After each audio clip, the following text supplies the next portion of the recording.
Hey there, everyone. We're just getting a late start. I have a guest coming on, and I want to make sure that he's. Oh, I had him here. Okay, good. Okay.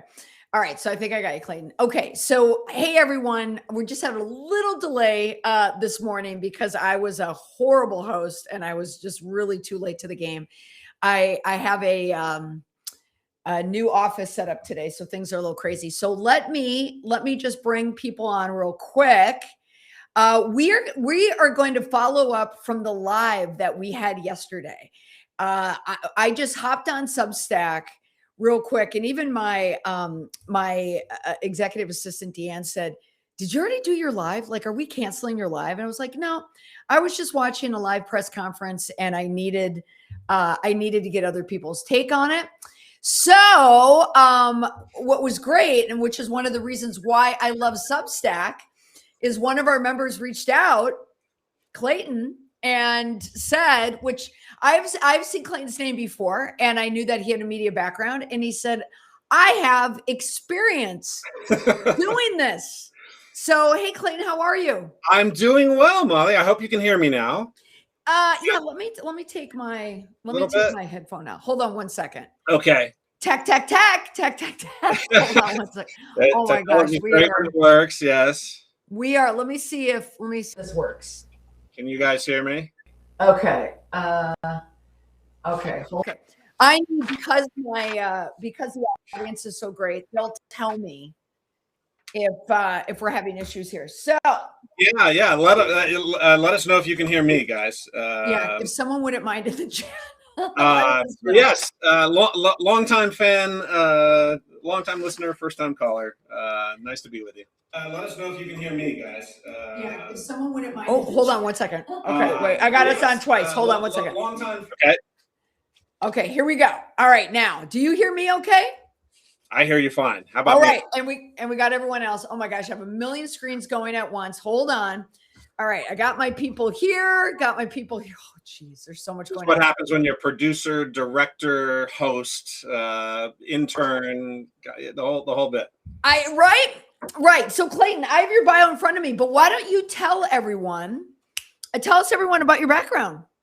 Yeah, so I spent 20 years at ABC News as a producer behind the scenes, and then a correspondent on the air, based here in Denver, where I'm still at, and then was at Scripps News most recently as a national correspondent. And now I'm writing in the middle of writing a Star Wars book. I'm kind of a Star Wars nerd. I've done a couple. As you can tell, welcome to the Star Wars Den. Yes, I see that.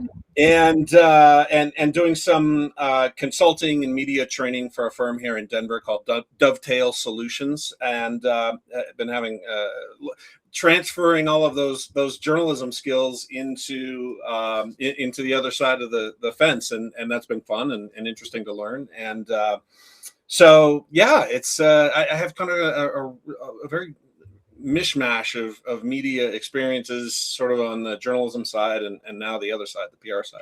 Okay, well, that's wonderful. So you're doing media training right now. Yeah, exactly. yeah, a little bit. We were just working with a client last week on a kind of a crisis case where they were filing a lawsuit against a city here, and so yeah, we dove into that and did a bunch of media training with the gentleman that was representing the plaintiff in the case. So yeah. Okay, well, good. Okay, so we are going to jump into our call right now. I'm just going to do a final check so everyone can hear both of us and everybody's in the chat. Okay, good.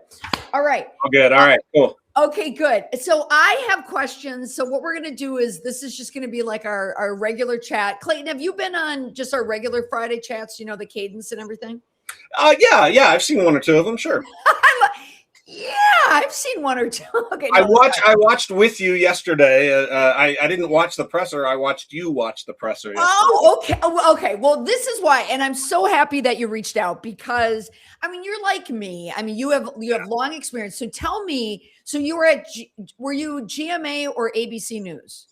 ABC News, which includes GMA. So I did. It depending on the story. I was on GMA. I was on World News Tonight, Nightline, occasionally with longer feature stories. And so, yeah, kind of ran the gamut of broadcasts. Okay, so give me your era.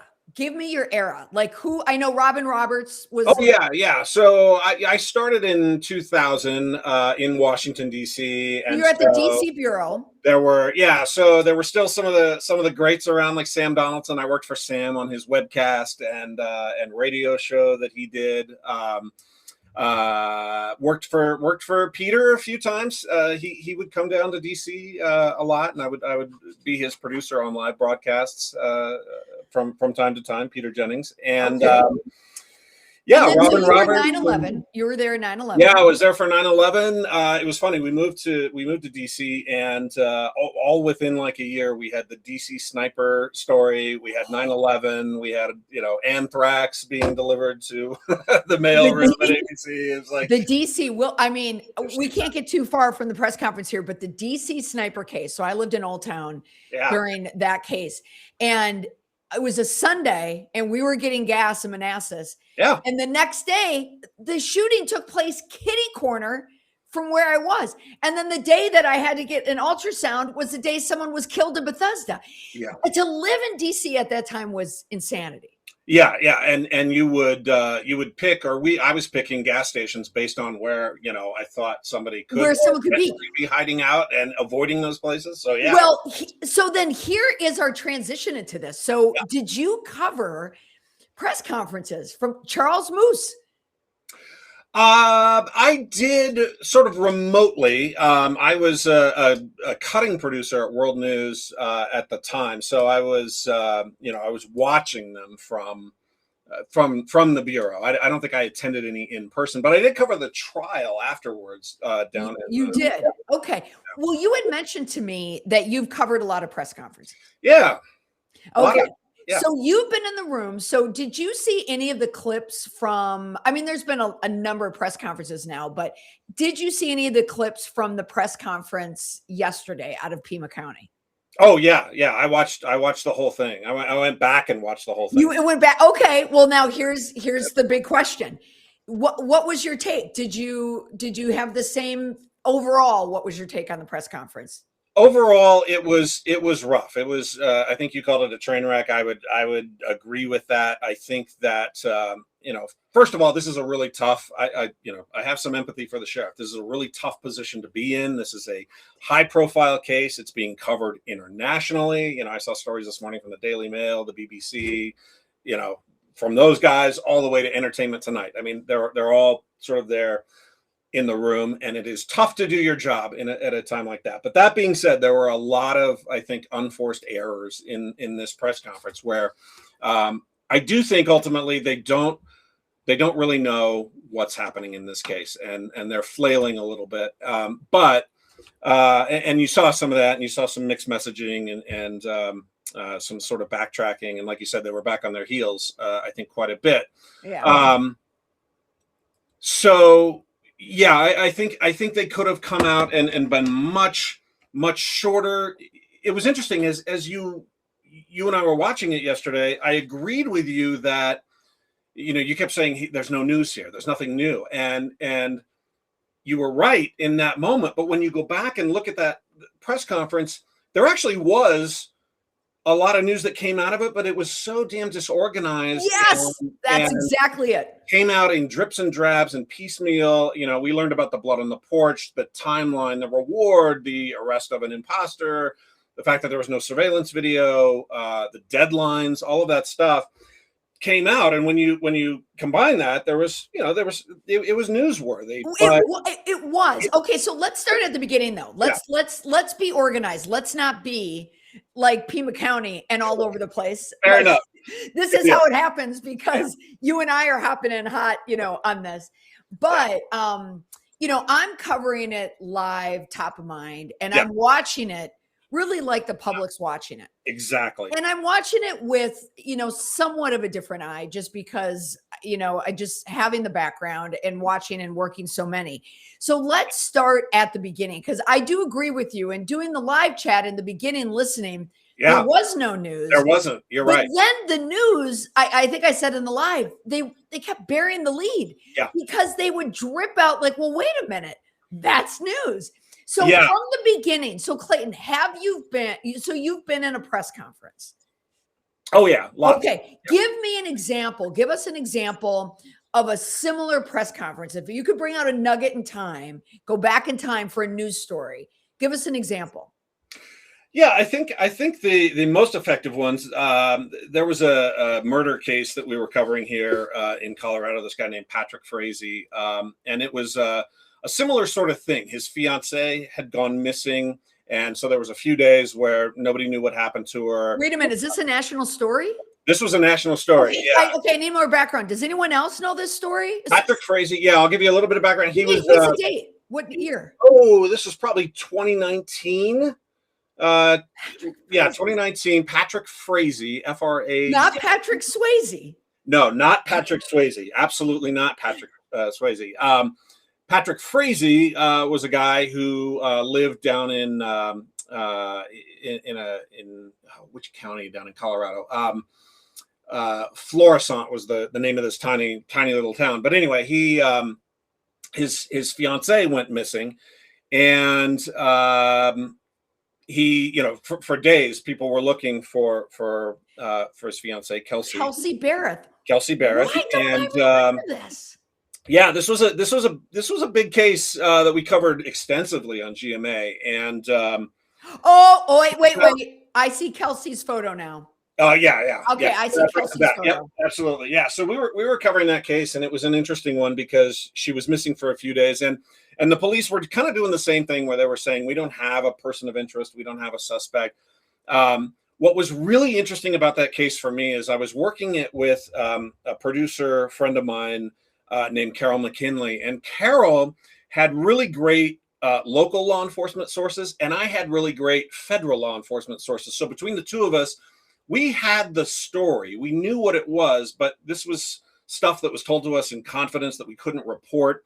And so we kind of knew what the backstory was. So it was really interesting to watch the police in their press conferences sidestep all of the things that we knew were going on that they couldn't talk about. But they were at least direct in what they did know and confident in presenting it. I think the problem with yesterday was that they had all this information that came out, but they didn't come right out at the beginning and confidently present all of that stuff right away. It took them 12 minutes to talk about the reward. Took them, longer to talk about the timeline. That stuff should have all been up at the top, presented confidently, and then, ask for help. Present the timeline, ask people for help. Did you see anything or hear anything around that time? Appeal to the public. And then kind of be done with it. Maybe take a few questions. Well, Clayton, let me ask you this question first off the bat. Can I ask you this question? Absolutely. So in the Pima County Sheriff presser yesterday, so they went live. The live feed went live, I believe, right at the top of the hour. They weren't quite ready yet, but the PIO, the public information officer, was in the background. Oh yeah. You could hear just the pitch and tone. There was stress there. Yeah. And this going into a town that a lot of these law enforcement offices aren't necessarily set up to handle national and international press. Right. So you could connect it back to the Patrick Frazee case. So you've been there, and I do want to come back to information and sourcing. But yesterday, when they were getting the room all situated, it reminded me, and I had said this in the live, of the press conferences around the flooding in Texas over July 4th. Oh. And in the Hill Country, when at the Mystic Camp, all those workers were killed. Right. It had the same mood in the room where it was frenetic. The press was there. Right. And right off the bat, I noticed right in the beginning, the sheriff comes out and lectures the press, Oh yeah. Tell me your thoughts on that. Yeah, I think that's a sign that they are defensive about the progress of the case. I think is the heart of that is they realize that there hasn't been much new information. They haven't found Nancy. They don't have a lot to go on at this point, and so taking shots at the press, I think, is probably is kind of a desperate move. And I think the sheriff, is probably used to dealing with local reporters, and they all kind of have a familiarity and a cadence, maybe, in terms of the room. And now he's got people, national reporters parachuting in that have no relationship to him, have no good point, allegiance or anything, and so they're going to be, I think, much tougher and harder. But let me ask you a question then. So when you started, so let's say you're in a room. So you've covered a number of press conferences. Yeah.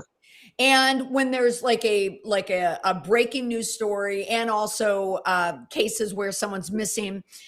Yeah. So he said right off the bat, he comes up to the bank of mics and he says, I'd ask that you just kind of be patient with me.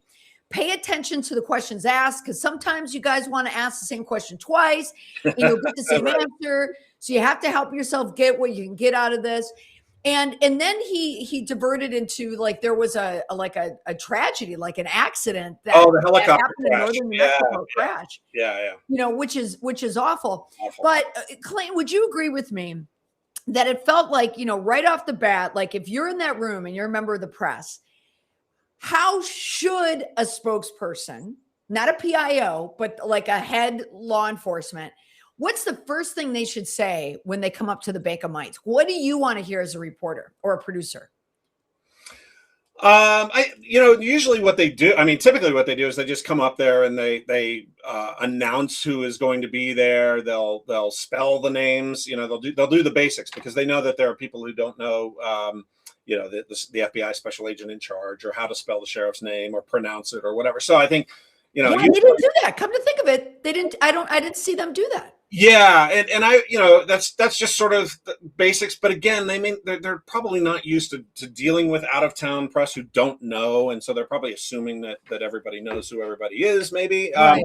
But that's always helpful to know who is going to be talking, especially if you have 3 or 4 officials that get up there, and then kind of lay out what the expectations are. We've got some new information we're gonna give you. We're going to talk about a reward, give them a little preview, and then kind of set expectations. Like we're going to ask 3 or 4 questions, and then that's all we have. We're going to move on and get back to work. So when you watched it yesterday, so you went back, you watched it kind of live. You went back. It took 6 pages of notes. Yeah. Oh, you did. So tell me, when you watched it again, now granted, you already went through my live chat. Uh-huh. But let's say you're in the room and Sheriff Nanos walks up.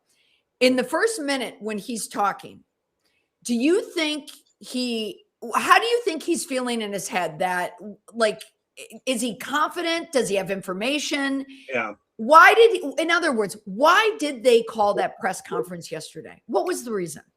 I think probably number one, a logistics one.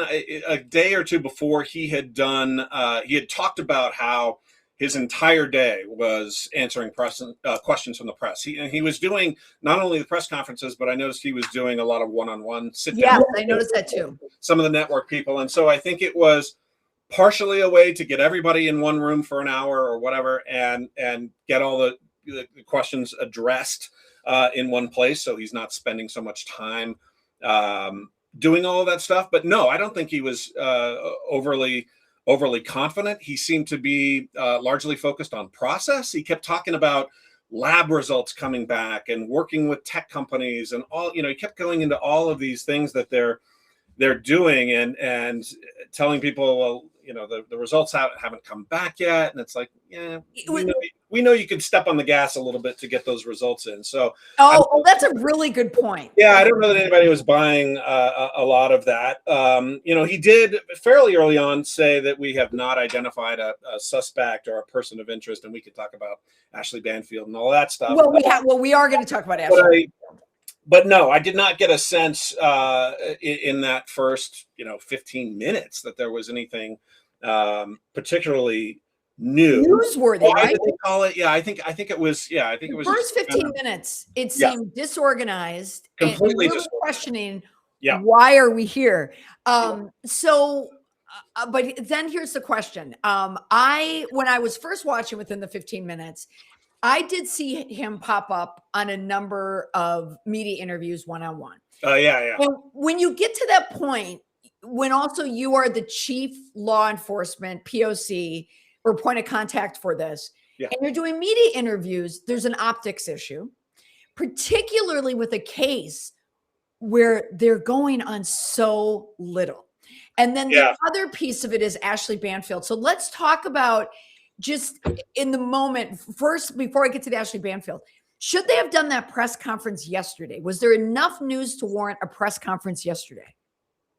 Yes, I think simply the existence of the reward, that is, that's big. That's a lot of money, and But tell me about the $50,000. Does that seem like yeah, I think it's a good starting point. I think as rewards go, I think they can always kind of go up from there. But I think that really, I actually talked to a former FBI. He's retired from the bureau now, but I talked to a former FBI source of mine last night, and we were kind of kicking this around, and his key takeaway was not saying much outside of asking for help is really the best thing that you can do, because then you do get this sense that they're sort of flailing around. And wait. Are you saying your FBI's your source said that from a presser point of view that it was good? No. That it was not good. That it was not good. That they were sort of word vomiting in that press conference, and what they should have done was talk about the reward, talk about the timeline, talk about the things that they could talk about, and then kind of move on. Okay, Clayton, I have to ask, and I know you asked this of your source. What does your source think is going on? I know you guys talked about it. I know you did. Yeah. I mean, the sense of it is, and the FBI guy in the press conference sort of said the same thing that one of my sources said, which was, you would have expected to hear from someone by now if this was an actual kidnapping. Right. It just, these things don't go on this long without some sort of legitimate contact. And I know there's the hoaxes and the other ransom notes that they're investigating. But this is the sense is from my friend was that this is not a kidnapping. This is probably a random crime. And probably random. The thing, somebody unknown, like not in the family. Not in the family. He didn't think. The thing about Pima County is that it's something like 9,000 square miles, and most of it is very rural, right? Open space. Tucson's really the only major city in the county.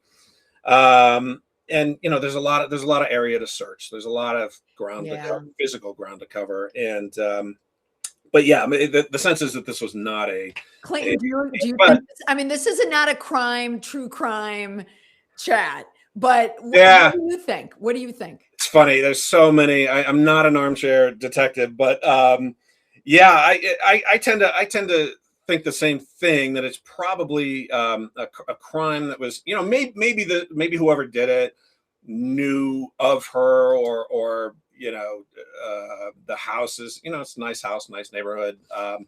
Could have been some sort of financial thing. But I also think that if you're kidnapping somebody, you don't hurt them, you don't injure them, and that's clearly what happened in this case. And so I don't know. I hope we can't say. I'm not going to hold you to this at all. Well, but I think that also gets to one of the reasons why this case has garnered so much coverage. So why? And the other thing we can talk about is, I've heard people say, well, should this be the lead on the evening news every night? And is this just because of celebrity? And I can say when I covered missing persons cases, and I covered a lot of them over the years, there were constant almost discussions in the newsroom about things like missing white woman syndrome, and why are we covering this case and not talking about missing and murdered Indigenous women? And Right. and these discussions are happening, and I'm sure they're happening now. And I think it's also complicated by the celebrity, because NBC and Savannah Guthrie have, like any anchor on any morning show, they are going to work to build that parasocial relationship. They want you to feel like, you're part of the family. Wake up with us and have your coffee, and we'll tell you what's going on in the world. And so we are invested in Savannah's life, and obviously internally NBC is invested in this story. And so there's a lot of reasons why I think it's getting so much coverage, even though, yes, there are bigger, more existential threat Well, there are going on out there. definitely other stories. But you want to know what's interesting about it too, and I'm sure you share this. It's that it's involving a news personality. It's involving talent of one network. Yes. So what complicates it is, so you have other networks covering a network. Yeah. You have the network, NBC, not only juggling and ramping up Olympic coverage, where Savannah and Craig Melvin are supposed to be, and now neither are going. There's a lot of money on the line there, and there's a lot of background. We can't even imagine producers scrambling right now what they're doing, but also a lot of people chirping in about the Epstein files, how the administration probably loves this as a head story. And in my mind, and I don't know if I said this on the live yesterday or if this is my brain thinking, that usually, out of the administration, they have disruptive moments where they flood the zone with whatever they want as a distraction. There's already a built-in distraction, and we're not getting much out of the White House. What do you think about that? Well, I actually had this thought yesterday that, typically the FBI has always been historically very deferential to local authorities. Like, they'll offer assistance, and they've got tons of resources around the country and the world that they can help on a case, but they don't generally in the past have not wanted to be seen as taking over an investigation. But with this Justice Department, you never know. And obviously the dynamic has shifted and been tested a little bit in Minneapolis when it comes to federal authorities and local cops. And and we know the president loves celebrity, right? So I actually had the thought yesterday that I could see a scenario in which the president orders the Justice Department to take over this case as a way to make news about it and maybe distract from some other things. That is a total guess, complete hypothetical, but in this day and age, I could see it happening. Anything can happen. The only reason why maybe on standby for that, but I think because this story it has bled to so many different areas that the White House doesn't need to do that yet, and they're probably enjoying it. And also the FBI, Kash Patel. I mean, not to bring in like Charlie Kirk, but I mean, they were railed, on the work there because things are getting done, and the local special agent in charge, who's with the FBI is there. It seems like the White House wants to be standoff on this one. Just let it ride, because it is picking up a lot of eyeballs, I think, people watching it, but also, which is interesting to me, Gen Z. I have Gen Z people, like my kids' friends, like reaching out, like, what do you think? What do you think? And I even asked them, do you know who Savannah Guthrie is? And because network news to them, but they're all invested. Gen Z is invested. Yeah, you're right. And it's it involves, as you said, a well-known TV personality in some regard, but also, it's a mystery, and there's some gruesome details. We don't know what happened. And I'm not a psychologist, but the reason I think we gravitate towards these stories and always have an interest in these stories is, we think, could this happen to us? We wonder who is capable of doing something like this. Right. There's mystery, there's danger to it, but the danger is distant and not a threat to us right away. And so there's sort of a natural morbid curiosity about it. And I don't think it's a modern day thing. I don't think it's a sign of society going downhill or anything like that, because I thought back to like the Lindbergh baby, right? That case, 1930 something, 32, I think, was, went on from like March to May of that year. And then unfortunately, sadly, the baby's body was found in May. But from March to May, that was front page news on every newspaper in the country, because he was the child of a famous aviator. And they had the photo, and they didn't have social media back then. Didn't have social media back then, but yeah, it was of the ladder going up the house. Exactly. Yeah. So we have and ultimately, until we know for sure what happened to Nancy, there is still a glimmer of hope. And I think that's what, also people seize onto, and one of the reasons why it continues to be something. Yeah. So Clayton, let me ask you, and part of it too, I will say, maybe when I was watching and I saw, the guy come out, hold up the paper, the white balance, it seems so throwback. You don't see a lot of press conferences like this anymore. You just don't. And I felt, just to kind of bring it back to that press conference yesterday, I think part of it as well is that Pima County is probably getting a lot of grief and pressure. Yes. For answers and to figure this out, because it is so unusual. Yep. And this is a long-term type of a case, added in the hostage element of it. And she needs medication and all this other, this other stuff, part of it. But I also feel that it was personal, that the sheriff, it's getting to him as well, that, I felt, this is one of the things I said in the live yesterday, that he may not have said a lot of information out of his mouth. Yeah. But he showed a lot of information. And I think what we really learned is that they don't have anything. Like, are you feeling that? I think that's true, and I think that's why you're seeing so much focus on the process. Again, like here's what we're doing, but we just haven't gotten anything. And I think where that where you kind of read between the lines a little bit is, when they're asked about suspects and family, and they don't want to back themselves into a corner and say anything about that. So everybody's a suspect. Right. And when everybody's a suspect, that to me tells me that they are still trying to find trying to find a thread or a lead that they can get their hands on. Follow. Yeah. So can I ask you, from watching it, like, you really genuinely, because you just said it too, and this, we all know this, that law enforcement sometimes has information. They don't share information, but they'll do a press conference asking for information, even though they know a narrative. But from this press conference and your sources and you just watching it, you really get the feeling that they are scrambling, that they really don't have much to go on. Yeah, because there is not a lot of information, and that's one thing my former FBI guy said yesterday. It's like there should always be things that only the cops and the bad guys know, right? Right.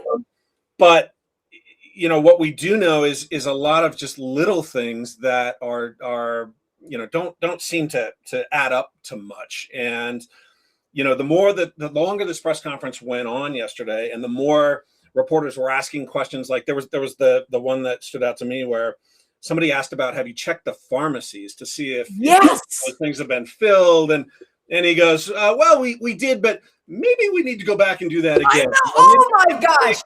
That was one of his low points. That was one of his low points. And I just thought that does not instill a lot of confidence in what's going on. And then he did this one at least twice. And I think you noted this one too, but my jaw dropped open when he said, he was asked, I think, about motive and something else, but he said at one point, again, a couple of times, your guess is as good as mine. And I went, wait a minute. No, your guess should be a lot better than mine. Yes.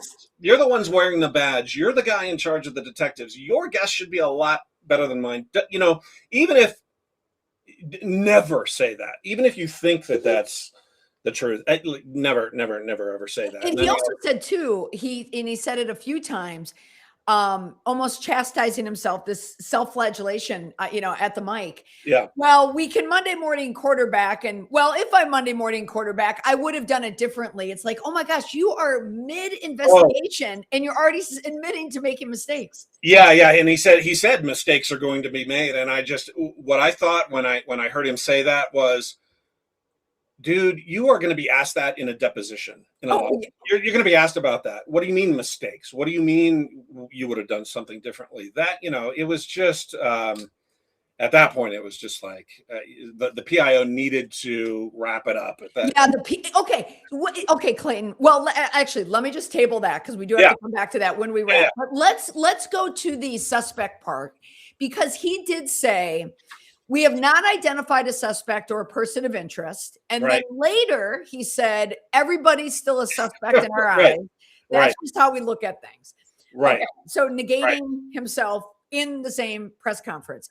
We also had, and I did a post about this, we have Ashley Banfield, who was formerly MSNBC and within the NBC family.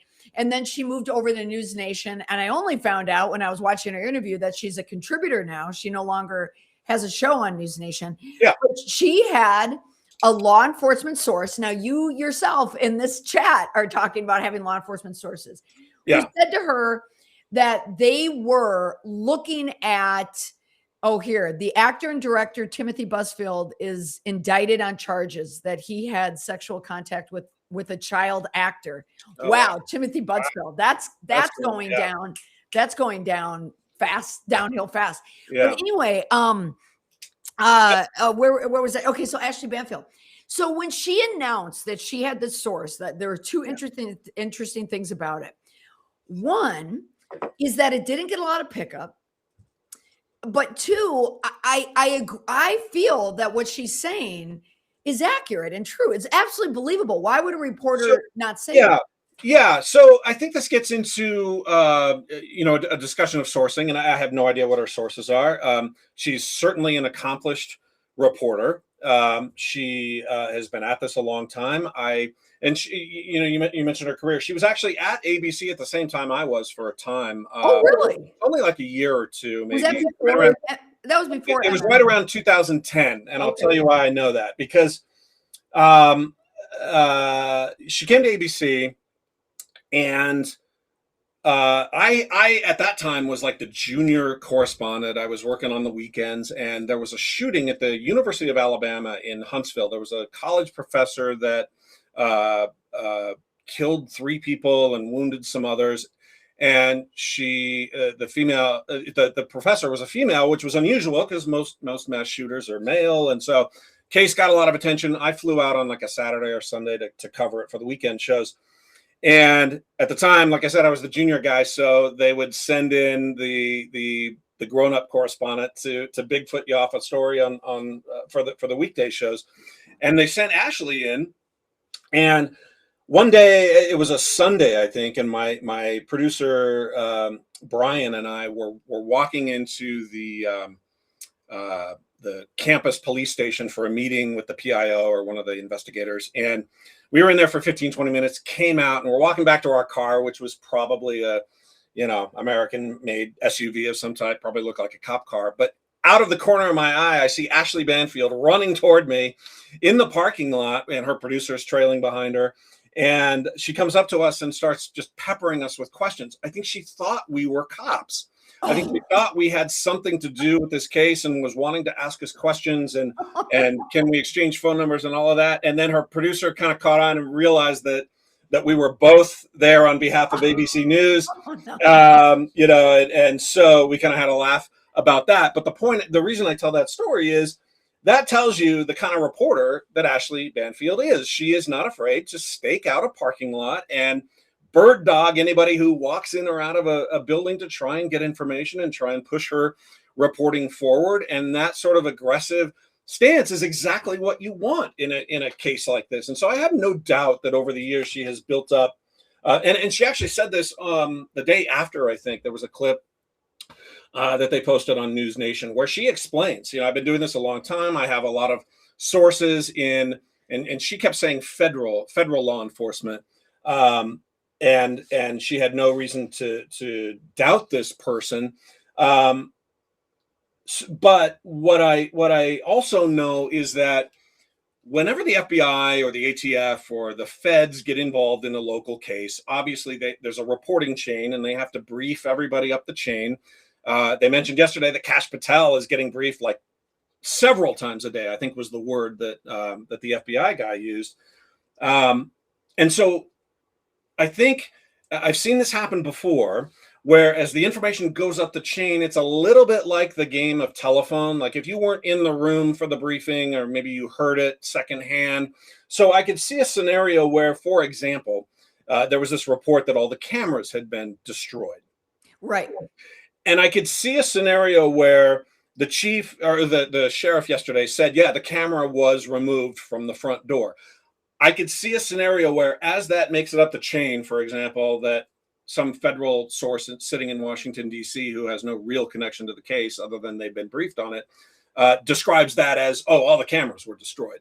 Right. I don't know. I do not know what happened in that particular case. But yeah, so I think, and things change as things evolve. Like maybe there was a tip that came in about the brother-in-law that they felt they needed. They're chasing everything, right? They're having to run. The FBI calls it running everything to ground. Every tip that comes in, they got to run it to ground and make sure that it doesn't go anywhere. And that could be what happened in the case of the brother-in-law. I will say that, to its credit, at ABC News, I would not have been able to go on the air with a single source naming somebody as a suspect or person of interest. Was she saying it was a single source? Because she was, right? She was saying my source. Well, she said my source, and in the video that they posted on News Nation, she said she kept talking about a singular source. So does that mean to you? And also, I believe that it matters.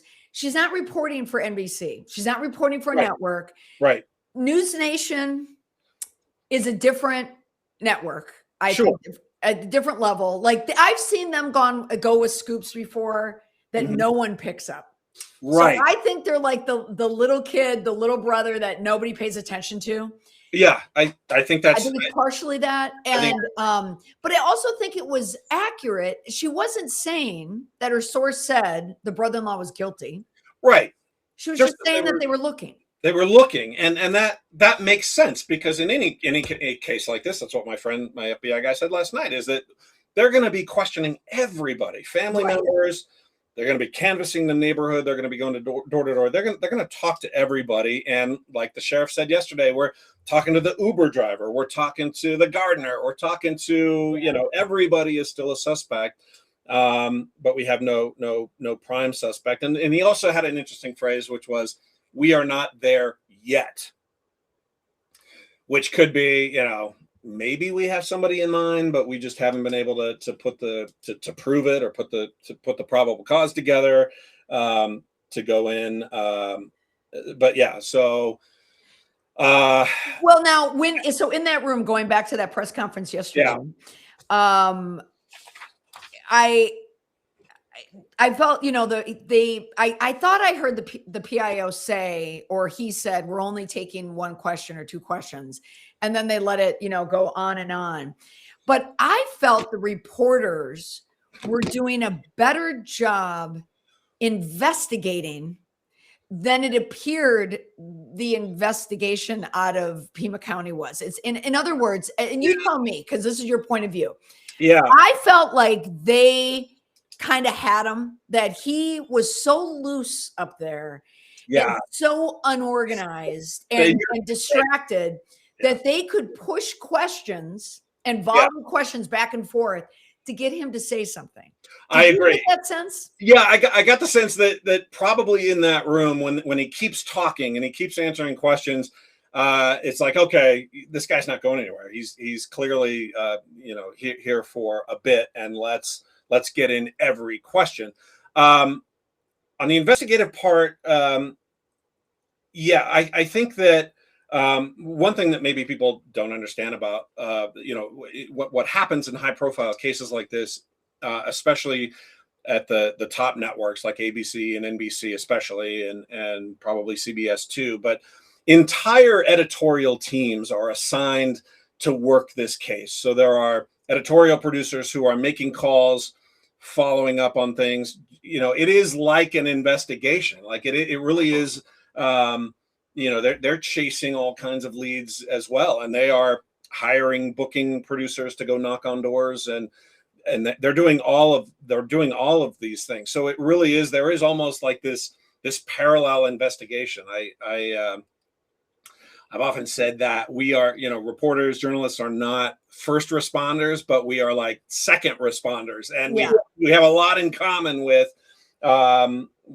detectives on a lot of days. And do you get the sense that a lot of the networks and a lot of the outlets are putting bigger teams, like editorial teams out there, like a number of producers? Yeah. I think everybody. I think it's all hands on deck in terms of like the editorial and the bookers and the producers on the ground. Yeah. Okay. I think it is. Yeah. Go ahead. No, I was going to say, and you mentioned this briefly about the bit about the brother-in-law not being picked up by other outlets, and that is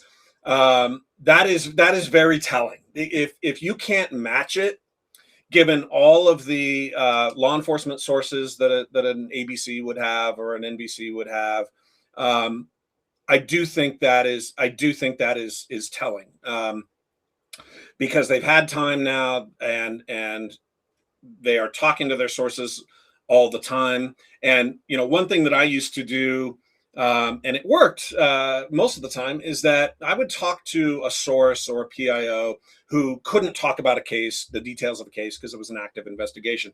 But I would say, look, or if something came out, if somebody broke a bit of news, I would go to them and say, look, the last thing we want to do is repeat something that's not correct. So if I were to say, so-and-so reported there was a bloody clown mask under the bed. Like, if I say that, am I going to be wrong? And usually there would be an off-the-record guidance kind of conversation about, don't say that. That's, you would be wrong if you said that, without giving away too many other details. So I think conversations like that were probably happening. And that is why I think that's why my guess is that these other networks and journalists were kind of waved off that report. Again, not to say that it wasn't correct at some point or elements of it were correct at some point, but a question though. Yeah. Is it possible? Because I think I saw when Ashley Banfield was doing an interview with Megyn Kelly, and it's the only reason why I would sit through an interview with Megyn Kelly, frankly. But she had said, I have someone close in the investigation. And it to me, alluding that perhaps it was someone in the sheriff's office, and maybe he was trying to, and maybe wonder, like a trial balloon. What exactly? Yeah. Could it be a leak, or could he be containing that? So, when you're sitting in that room too, I think there's a takeaway. Like you said, you do media training now. I do media training. I'm a big person, especially in the middle of a crisis. Like, I like showing emotion, especially if you're at the center of something. Sure. Yeah, and even if you are in law enforcement, you don't have to, you can show emotion for a family, and it can be very heartfelt. But to me, for me watching it, it felt like Sheriff Nanos, instead of being more emotive, he seemed more rattled by everything. So if you're a producer there in that room, or correspondent, are you trusting this person that they're running the investigation well, or is he scrambling back on the heels, as I said? I think he's scrambling back on his heels. And what happens is, in the absence of clarity and hard information that they present in a confident manner. This is 2026. There are so many armchair detectives out there, and stories and conspiracies take hold, and you lose the narrative at that point. And I think that I think that that's kind of what's happening to him a little bit. He is better in the one-on-ones when he's not facing a room full of lights. I noticed that, yeah. And I think his PIO is prepping him. Like, I think he goes in there with talking points. But when you put someone in front of a mic, I'm sure you know this. Yeah. When you sit down and interview someone, well, actually being interviewed, I could say this too, having done network interviews. Yeah. It's very different when it's one-on-one. Yeah. But when you're doing a press conference, there are a lot, and it's not easy. We got to give the guy credit here. It's not easy. Yeah. But comparatively, he's standing there next to a special agent in charge. Yep. In Tucson, and the two, it's very noticeable. Very, very different. Very, very different. Right. Let me just ask you personal opinion too, since I have you in our last couple minutes. They released the video, the family does. Yes. The hostage video. And then the brother, Cameron, Savannah Guthrie's brother, releases another one. Yeah. What's going on there? Do you have any sense?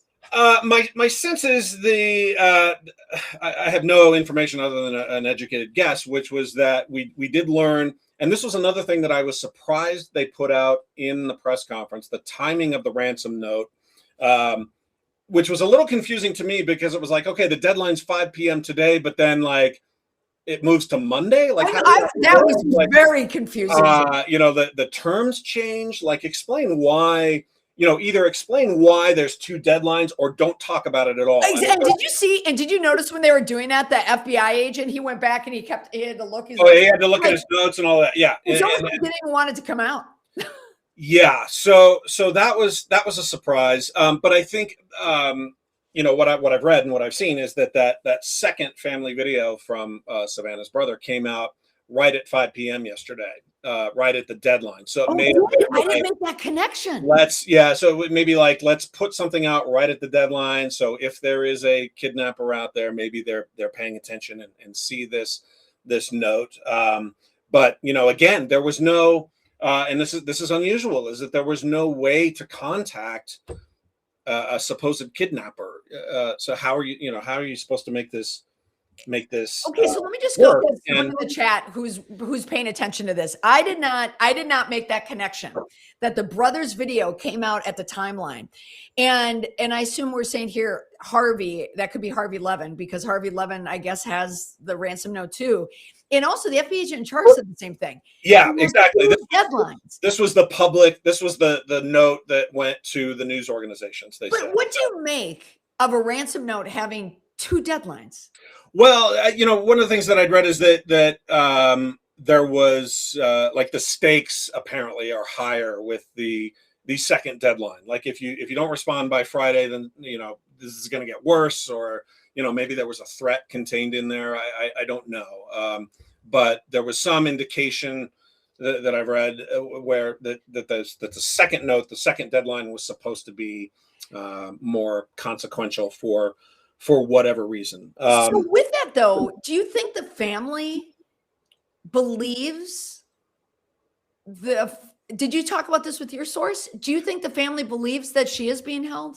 We didn't talk about that specifically, but I think that they're just, I believe they're just pursuing all options, and that the family could absolutely believe it. I mean, you watch the video and the emotion and everything is real, and they seem to be, talking to someone like they're a real person. That the whole video is very interesting, and why they did it, and what involvement the FBI Did you see the had. connection where some people are talking about Silence of the Lambs? No, what was that? Oh, you didn't see that? Well, that some of the language in it and the setting was very similar to the same video. Now, I didn't even look this up. I'm only doing this for my brain. But I think it was the mother who was the mother was a senator maybe, and the daughter was kidnapped. Yeah, people are noticing that there's similarities there. Oh, okay. Yeah, no, I missed that. Gosh. Oh boy. Come on, Clayton. No, I didn't even look at I only saw it on social media that people were talking about it. That's a Well, good one. But can I talk the messaging in that video? I thought because when it was first released, I texted a friend of mine, an ex CNN correspondent, and I said, "Wow, this is right out of the FBI playbook." And there was this sort of questioning about how much the FBI was involved in the press conference, and I noticed that the FBI guy kept saying, "Well, this is the family's decision to put this video out. This is up to the family to deal with ransom." And I thought that was a little odd to say. And the more I thought about it, I think it's a PR move, because I think what the FBI is trying to do is distance themselves from any notion that they wrote that statement or that they were involved in crafting it, although I am sure that they were, because it had, if you notice, the message had like some boilerplate stuff, and then like in the middle, all of a sudden they would introduce and really try to humanize Nancy and put their own personal family perspectives and thoughts and right. emotion into it. But that whole the statement was not consistent. There was language in there that I believe the FBI gave them to help humanize the whole thing. And so I kind of think the FBI wants to step back from that and let the family kind of lead on that. Let the family's story, the family's emotion lead on that. Well, but also, as you mentioned, the PR of it, it's when because this case has so many eyes on it and it is so high profile. Yeah. All the mistakes are going to be out there as well. And people are going to have to watch Savannah Guthrie on the air for the next how many years. Like, it will always be that reminder. So someone in the chat had mentioned the line, the Silence of the Lamb line that is being pulled verbatim is talk to her and you'll see. That was spoken by Hannibal Lecter in Silence of the Lambs when speaking to Clarice Starling in the movie. So, oh geez, okay. I mean, I don't know. I don't know. Like, who is helping? Wouldn't it be horrible if someone were helping the Guthrie family and they're Googling movies where they had ransom notes in Yeah. them? Oh, that's that would be an unfortunate. I don't think, the FBI is doing that. Yeah. So it's like the FBI is in it, but they're not in it. So Clayton, just to wrap this up then, if you just from a network point of view, from a network point of view, network news point of view, that press conference yesterday, net positive, net negative, net neutral? Well, net positive, I think, for the networks, because when you do filter out all of the nothingness that was there was news, and that allowed them to keep leading with the story and to feed the beast. Now forward. They had new information too. But yeah, on the sheriff's side, I think it was probably a net negative, and hopefully they learn from it too, and that they're sort of having the same conversations we are about the difference between his demeanor with compared to the FBI person, and not being able to have much information. And, also what really goes a long way, you would think like all these cynical reporters would not be swayed by this. But if you come out as a public official and you say, somebody asks you a question that you can't answer, it's like, yeah, we understand why that is an important question. We want that answer too. We are working hard to find it. Your demeanor and trying to at least act like you're seeing things from the perspective of the press, I think goes a long way. It humanizes you a little bit, and being a little more transparent about what you don't know and what you really need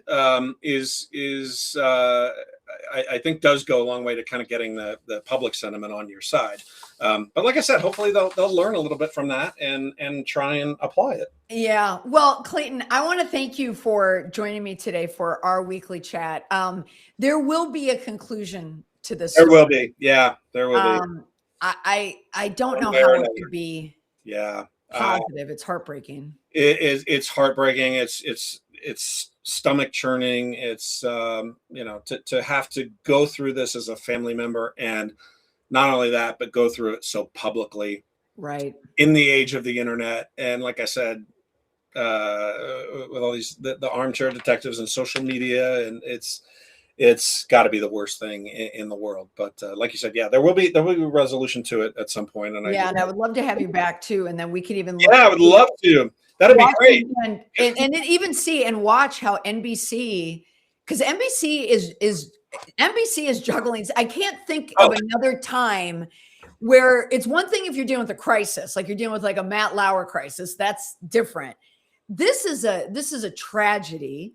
Yeah. Affecting someone, and it's going to be so ongoing. And right now they brought Hoda Copy back, kind of fill in and spot in, but they have to be shiny, happy morning television show.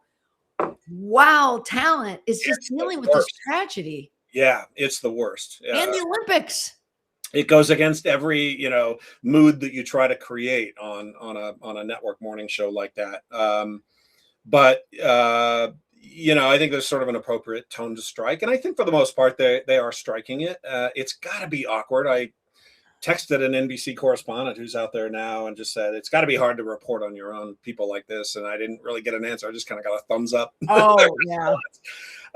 So I know that it's rough when it's one of your own, and awkward. Yeah, it's hard.